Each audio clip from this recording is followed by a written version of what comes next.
사무엘하 11장 14절에서 27절까지의 말씀입니다. 제가 갖고 있는 구약성경 478페이지에 있습니다. 찾으신 줄로 알고 우리 14절부터 27절까지 합독하겠습니다.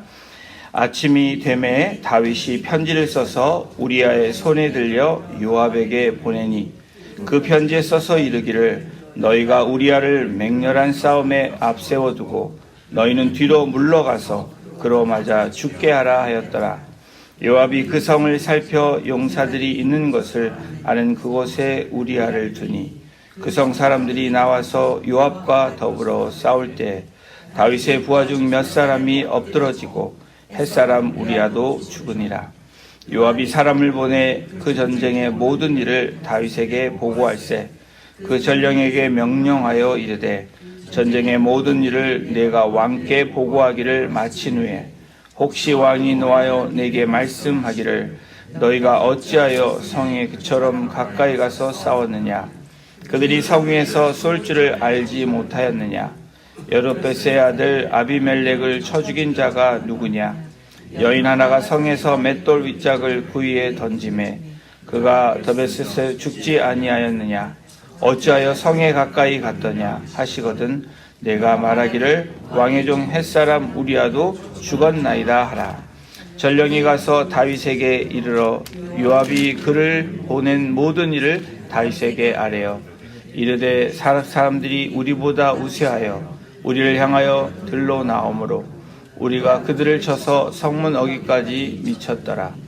활 쏘는 자들이 성 위에서 왕의 부하들을 향하여 쏘매 왕의 부하 중 몇 사람이 죽고 왕의 종 햇사람 우리아도 죽었나이다 하니 다윗이 전령에게 이르되 너는 요압에게 이같이 말하기를 이 일로 걱정하지 말라.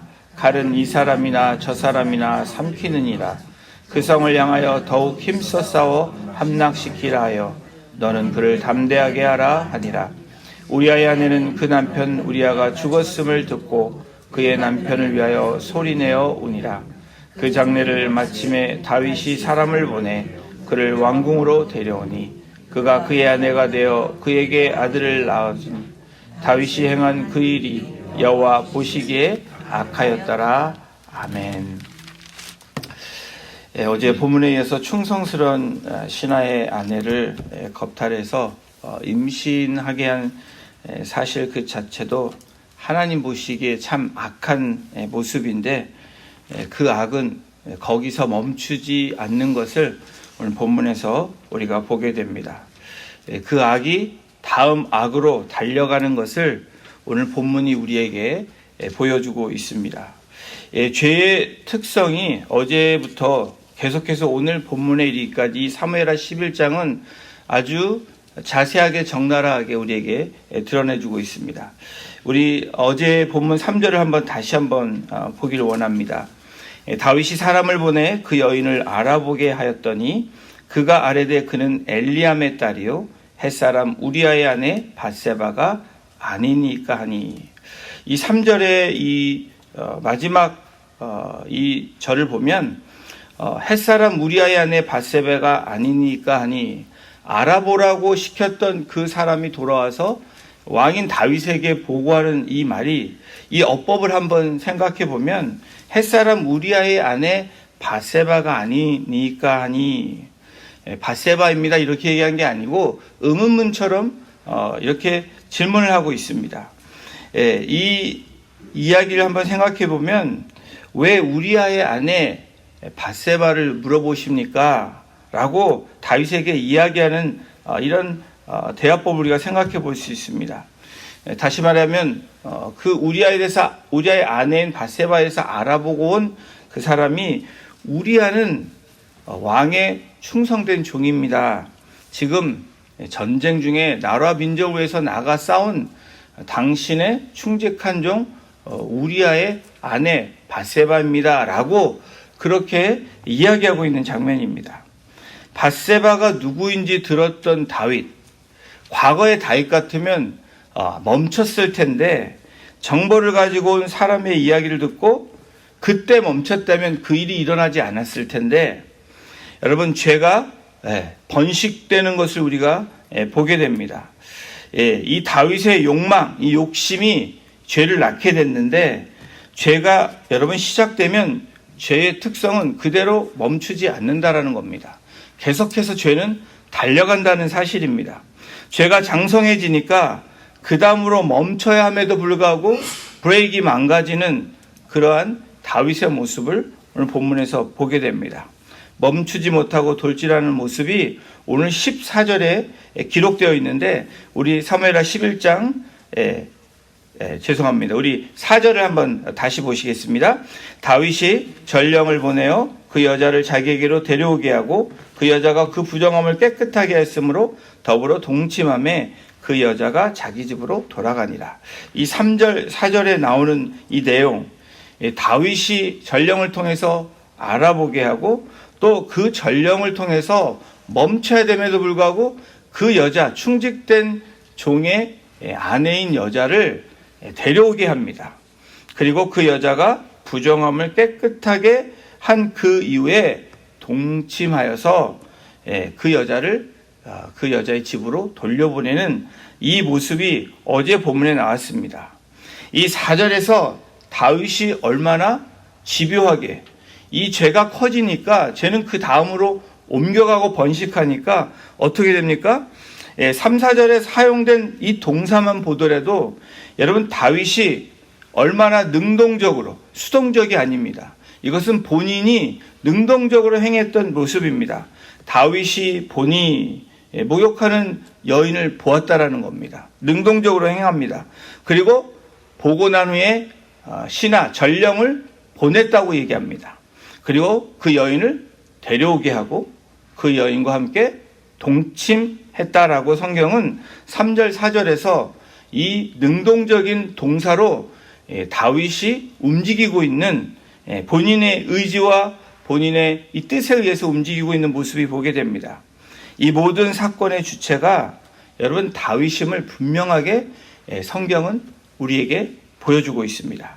그렇게 하나님을 의뢰하고 신뢰했던 이 다윗, 여러분 그 충만했던 다윗의 모습이 이 어제 본문 3절 4절에 보면 또 오늘 본문에 보면 다윗의 모습은 온데간데 없습니다. 오히려 부정한 시간을 기다렸다가 그 시간이 지난 다음에 자신의 욕구와 욕망을 채우는 이 다윗의 모습이 나옵니다. 사랑하는 성도 여러분, 죄가 잉태하면 자라는 것뿐 아니라 죄는 이렇게 집요하다는 것을 우리가 결코 간과해서는 안 되는 것입니다. 여러분, 죄는 끈질깁니다. 우리에게 찰싹 달라붙어서 떨어지지 않으려고 하는 것이 죄의 특성입니다. 찰싹 달라붙는 것을 생각해 보니까 제가 어렸을 때 이 한국에서 초등학교 때 이 시골에 방학 되면 놀러를 갔습니다. 놀러 가면 여름 되면 개울가에서 냇가에서 목욕도 하고 수영도 하고 사귀었던 친구들과 같이 많이 놀았는데 여름에 가장 싫었던 것, 이 냇가에서 놀아서 가장 싫었던 것이 뭐였냐면 거머리였습니다. 여러분 거머리 물려보신 적 있으세요? 제가 시골에서 놀았던 사람들은 한 번씩 거머리가 붙어본 경험들이 있을 것입니다. 사람 몸에 붙어서 피를 빨아먹는 생김새도 아주 기분이 좋지 않습니다. 거무스름 갈색 비슷하게 지금 색깔이 별로 기억이 안 나는데 납작하고 둥그렇게 딱 붙으면 잘 떨어지지도 않습니다. 근데 하루는 수영을 하다가 아주 제가 보이지 않는 부분에 붙은 적이 한 번 있습니다. 그래가지고 그것을 띄느라고 고생을 한 적이 있었는데 이 어린 마음에 그게 붙으면 어떻게 되죠? 울게 됩니다. 아프기도 되게 아픈데 피를 보면 울게 되어 있는데 여러분 이 거머리가 몸에 한번 사람 몸에 붙으면 어떻게 되죠? 피를 보게 되어 있습니다. 잘 떨어지지 않아서 신발이나 이 거머리를 떼려면 애를 쓰는데 아주 떨어지고 난 후에는 피를 보게 되어 있는 것이 이 거머리에 붙는 특성입니다. 지금 다윗은 이 거머리 같은 죄에 완전히 물려있는 상태가 지금 다윗의 상태입니다. 음욕의 죄에 물려 있습니다. 딱 달라붙어서 떨어지지 않는 그런 이 죄와 딱 접착되어 있는 이 다윗의 모습을 우리가 보게 됩니다. 11장 초반부에 다윗은 자신의 욕구를 풀고 이 밧세바를 집으로 돌려보냅니다. 이 밧세바의 영어를 보면 재밌습니다. 영어 보면 BATH, Beth가 있습니다. 그리고 SH, she가 있고 바가 있습니다. 여러분 남자들 조심해야 됩니다. 목욕하는 she, 여자를 보면 안 됩니다. 밧세바입니다. 그래서 이 조크지만 여러분 이 밧세바의 의미가 무엇입니까? 이 밧세바는 안식의 여인이기도 하고 이 의미가 좋은 의미임에도 불구하고 왜 이렇게 이 남자의 대상으로 특별히 이 다윗의 이런 욕구의 대상이 됐을까? 이 밧세바를 통해서 분명하게 우리에게 다윗의 사건을 우리에게 알려주시고 계십니다. 밧세바로부터 이 시간이 흘러서 다윗이 연락을 받습니다. 동침하고 난 후에 끝났다라고 생각했는데 임신이라는 소식을 듣게 됩니다. 완전 범죄로 알았던 이 다윗에게 하나님께서 이 다윗의 죄를 드러나게 하시는 겁니다. 여러분, 죄는 어느 때이건 드러나게 되어 있다는 사실을 우리가 잊어서는 안 됩니다. 아마도 다윗은 자기가 왕이고 권력 있고 그 죄가 이렇게 덮으면 덮어졌을 거라고 착각했다라는 겁니다. 충만했던 다윗은 그렇지 않았을 것인데 지금 이 거머리같이 죄가 달라붙어 있는 이 다윗은 꼼짝 못하고 있는 이 모습을 보게 됩니다. 사랑하는 성도 여러분, 죄는 언제나 드러나는 사실뿐 아니라 죄는 잘하고 집요하다라는 겁니다. 이것이 죄의 특성입니다. 하나님께서 다윗의 죄를 드러내기 시작합니다. 여기서 회개를 통해서 해결했다면, 임신했다는 소식에 자복하고 회개했다면 다윗은 어떻게 됐을까? 그러나 다윗은 어떻게 행동을 합니까? 죄를 덮기 위해서 또 다른 죄를 저지르는 모습을 우리가 보게 됩니다. 여러분, 작은 거짓말이 어떻게 되죠? 이 거짓말을 덮으려고 또 다른 거짓말을 하는 것처럼 여러분 이 죄는 덮으려면 다른 죄가 계속해서 행해지는 모습을 우리가 성경에서 만나보게 됩니다. 다윗 왕은 우리아를 속여서 임신 사실을 은폐하려고 전쟁에 있는 우리아를 불러들입니다. 그러나 이 충성스러운 우리아가 어제 우리 초반부의 본문에 보면 두 번의 시도했지만 그것의 계획대로 따르지 않게 됩니다. 이렇게 되자 이 다윗의 어떤 마음이 들까요? 죄가 더 확장됩니다. 그래서 다윗이 급기야는 살인을 선택하는 이 참혹한 다윗의 적나라한 다윗의 모습을 오늘 본문에서 우리가 보게 됩니다. 우리 14절을 우리 함께 같이 읽어보겠습니다. 시작. 아침이 되매 다윗이 편지를 써서 우리아의 손에 들려 요압에게 보내니. 죄의 결과가 사망이라는 것을 우리가 다시 한번 볼 수 있는 부분입니다. 다윗의 사건을 통해서 분명하게 우리에게 말씀합니다. 본인에게 가까웠던 이 부하들을 죽일 뿐 아니라 여러분 이 사람들이 죽어나가는 모습들을 보게 되고 다윗의 영혼과 나중에 태어난 아들까지 죽이는 이 사망에 이르는 이 현실을 분명하게 성경은 기록하고 우리에게 나타내주고 있습니다. 다윗이 어떻게 이렇게 될 수 있을까? 그 전에 하나님을 의지했던 다윗, 신실하게 나아갔던 다윗의 모습을 찾을 수가 없습니다. 근데 여러분, 다윗이 갑자기 이렇게 됐을까? 여러분, 그렇지 않다라는 겁니다. 죄는 어떻게 됩니까? 갑작스럽게 되어지는 것이 아니라 점점 여러분 우리 안에서 자라고 확장되는 것을 또 집요하게 우리를 물어뜯는 것을 우리는 경험하게 됩니다. 무너지는 징후가 나타나고 있습니다. 우리 15절 보십니다. 그 편지에 써서 이르기를 너희가 우리아를 맹렬한 싸움에 앞세워두고 너희는 뒤로 물러가서 그로 맞아 죽게 하라 하였더라. 다윗이 하는 행동이 너무 잔인하고 악합니다. 이 악은 멈춰지지 않는다라고 말씀합니다. 그리고 집요하다라고 말씀을 드렸습니다. 이 죄의 특성이 이렇습니다. 자신을 위해 싸우는 신하 우리아에게 너무 잔인하지 않습니까? 그 우리아의 손에 전령을 보내서, 이 편지를 보내서 편지 받는 요압을 통해서 이 우리아를 죽이라 라고 다윗이 밀명을 보내는 것입니다. 이것을 전혀 눈치채지 못한 왕의 밀서를 가지고 우리아가 전쟁터로 갑니다. 이런 상황에서 또 다른 인물이 오늘 등장을 하죠. 바로 요압입니다. 요압이 다윗의 편지를 받고 최전방으로 위험한 곳으로 이 우리아를 보내게 되고 결국에는 우리아를 죽이는 그러한 이 살인에 동참하는 이 요압을 보게 됩니다. 오늘 본문에서 죄를 도모한 사람이 바로 이 요압입니다. 다윗의 죄로 말미암아 다윗뿐 아니라 요압도 이 죄에 동참하게 됩니다. 여러분, 우리의 죄로 인해서 우리 나뿐만 아니라 우리 주위에 있는 사람까지 그 죄에 동참시키는 이 죄의 결과, 이 죄의 특성을 우리는 보게 됩니다.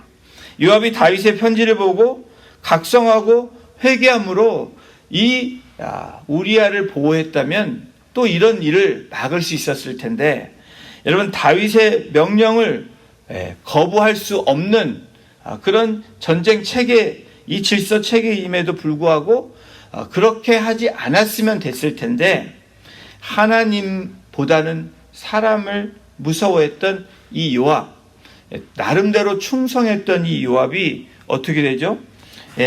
이 다윗의 뜻대로 그 계략에 동참하게 됩니다. 요압은 이 일을 전령을 통해서 다윗에게 보고합니다.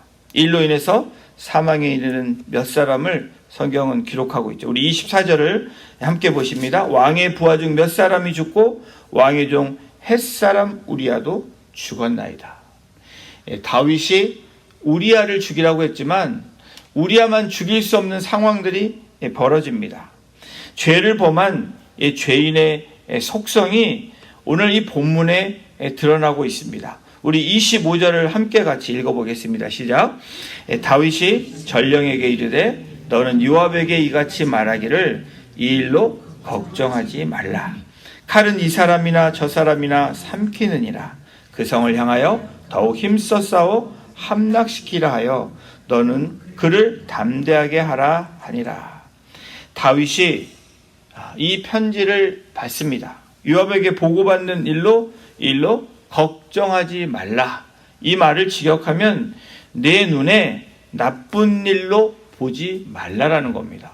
어떻게 일반적으로 봤을 때 나쁜 일이 아닙니까? 그런데 자기의 죄를 덮기 위한 이 다윗의 이 모습과 행동, 이 언행을 한번 보십시오.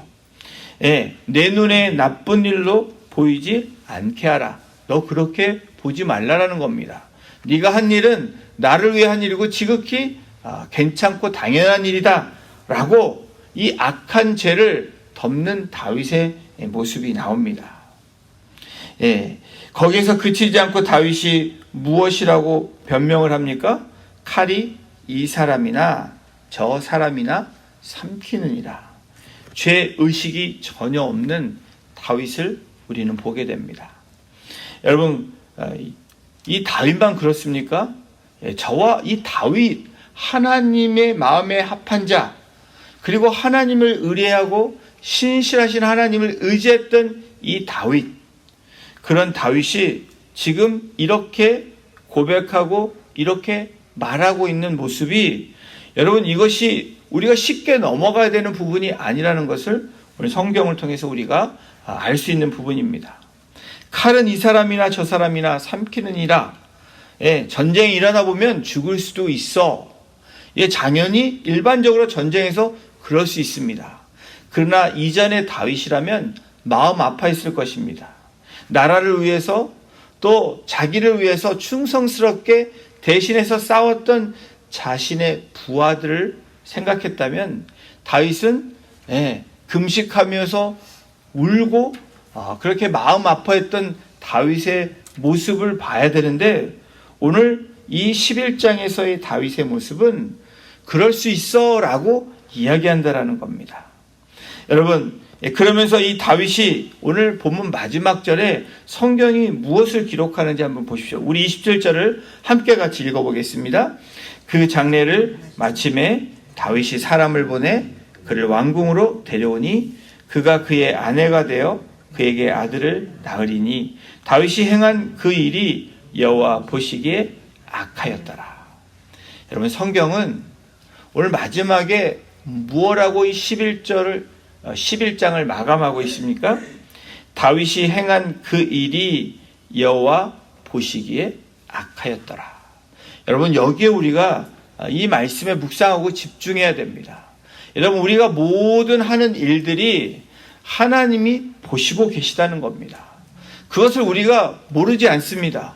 그럼에도 불구하고 죄가 우리에게 들러붙으면 여러분, 그것에서 헤어나오는 것이 쉽지 않은 것을 우리는 또한 깨닫게 됩니다. 이 다윗, 이 11장 마지막 부분에서 하나님이 말씀하시는 것이 무엇입니까? 그 일이, 여러분, 다윗이 했던 그 모든 일들이 여호와 보시기에 악하였더라라고 이야기합니다. 여러분, 우리의 일상의 삶, 이 매일의 삶이 여러분, 우리가 어떻게 됩니까? 왜 우리가 십자가 앞에 이 새벽에 나오고 우리가 왜 매일 주님 앞에 그렇게 무릎 꿇고 나가야 됩니까? 왜 말씀을 의지하며 나가야 됩니까? 바로 이 11장 27절에 그 답을 우리에게 주고 있습니다. 그 일이, 모든 일들을 하나님이 보고 계시다는 것입니다. 그리고 하나님은 아시고 계시다는 겁니다. 악한 것인지 의로운 것인지 하나님은 아시고 때를 기다리신다는 겁니다. 우리에게 행한 다윗의 모습은 이스라엘의 첫 번째 왕 사울과 다를 바 없는 모습입니다. 사울의 이 모습을 보면서 다윗이 그렇게 고생했음에도 불구하고, 그렇게 그 일이 악하다는 것도 알고 있었음에도 불구하고 다윗은 그 스텝을, 그 절차를 지금 사울처럼 밟고 있는 다윗의 모습을 우리가 보게 됩니다. 사랑하는 성도 여러분, 이와 같이 성령 충만하고 하나님을 의지했던 이 다윗도 여러분, 깨어있지 않을 때 어떤 모습이 나옵니까? 악행을 저지르고 정말 다윗과 같지 않은 모습이 나오고 있는 모습을 보게 됩니다. 저와 여러분들도 예외가 아니죠. 우리의 일상의 삶에서 오늘 기도를 하고 말씀을 읽었다고 우리가 모든 것이 다 되어지는 것이 아니라는 겁니다. 성경은 뭐라고 말합니까? 오늘 주님 우리에게 깨어 있으라고 말한 이유가 무엇입니까? 바로 사단 마귀가 우는 사자와 같이 우리에게 달려들기 때문에 그렇습니다. 그래서 깨어 있지 않으면 애니타임 달라붙고 뜯기고 핥히고 물린다는 사실입니다. 이것이 죄의 특성이며 사단은 그것을 늘 틈을 노리고 있다라는 사실입니다. 저도 예외가 아니고 여러분들도 예외가 아닙니다. 우리의 삶에서 여러분, 은혜 받고 난 후에 나타나는 현상들이 무엇입니까? 엄청난 시험들이 옵니다. 그리고 우리가 생각지 않은 일들을 우리가 경험하게 됩니다. 여러분, 이때 어떻게 해야 됩니까? 하나님을 의식해야 됩니다. 다시 무엇입니까? 오늘 27절에 하나님이 보고 계시다. 보이지 않는 하나님이 보고 계시는 것이 제일 두려워하고 하나님을 경외해야 된다는 사실입니다. 하나님을 경외하지 않으면 어떻게 됩니까? 우리는 그 선을 넘어가게 될 수밖에 없습니다. 성경은 역사를 통해서, 인물들을 통해서 우리에게 끊임없이 말씀해주고 있는 사실입니다.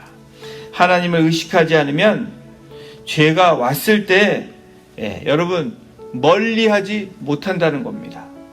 이 요셉이 왜 위대한 인물입니까? 죄가 왔을 때 멀리했기 때문에 그렇습니다. 도망했기 때문에 그렇습니다.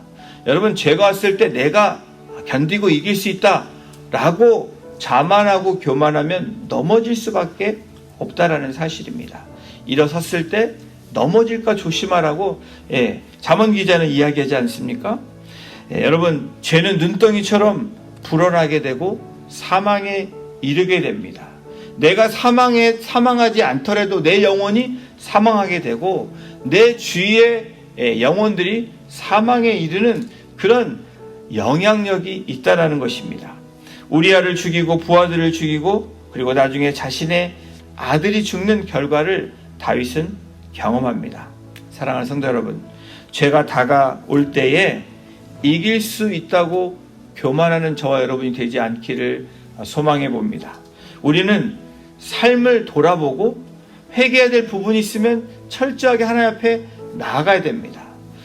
그리고 울을 수 있는 그 눈물이 우리에게 필요합니다. 그렇다고 눈물이 안 나는 거 억지로 울 필요는 없지만 여러분, 그렇게 나의 죄 때문에 애통해야 되고 우리 주변에 일하는 죄 때문에 애통해야 할 수 있는 그 심령이 되면 여러분, 그 죄를 우리가 이길 수 있는 힘과 그리고 지혜와 담대함으로 나아가게 된다는 겁니다. 하나님께서 통치해달라고, 역사해달라고 우리를 맡기는 그 모습이 오늘 이 사무엘하 11장 다윗의 모습에는 없다라는 사실입니다. 나중에 다윗이 금식하고 회개함으로 하나님 앞에 철저하게 나아감으로 다시 다윗이 회복하는 모습이 이 12장 후반부터 나단 선지자를 통해서 나타나게 되지만 여러분, 우리에게도 똑같이 이 말씀이 적용된다는 사실입니다. 죄를 늘 경계하고 멀리함으로 이 거룩하다라는 의미는 죄와 떨어져 있는 것을 의미합니다. 그런 의미의 삶으로 나아가시는, 또 그렇게 오늘 하루도 하나님 앞에 그리고 두렵고 떨림으로 또 하나님의 말씀을 붙잡고 순종함으로 나아가시는 복된 성도님들 한 분 한 분 되시기를 주님의 이름으로 축원합니다. 기도하시겠습니다. 하나님, 죄라는 것을 인식할 수 있는 그 구별함을, 영적인 분별력을 저희들에게 허락해 주시고, 오늘도 보이지 않는 하나님, 그러나 하나님은 오늘도 다윗을 보시고 우리를 보시고 계시는 우리의 아버지이심을 이 시간 다시 한번 깨닫고 또 그것을 되새기며 오늘 말씀을 의지하여 우리의 삶을 살아나가기를 주님 소원합니다. 이 새벽을 깨우며 나온 주의 백성들을 주님 기억하여 주시고 오늘 말씀하여 주시며 우리에게 꺼리낌 있는 것들이 있다면 십자가 앞에 내려놓고 우리가 회개함으로 또 담대함으로 주님을 경외함으로 나아갈 수 있는 믿음의 사람들로 그 십자가의 보혈을 의지하며 정결과 거룩과 성결함으로 나아가게 하셔서 하나님께 오늘도 영광이 되며 하나님을 기쁘시게 하는 복된 하루, 우리의 삶이 되어질 수 있도록 우리 성도님들 한 분 한 분을 주장하여 주시고 인도하여 주시옵소서. 감사드리며 예수님의 이름으로 기도했습니다. 아멘.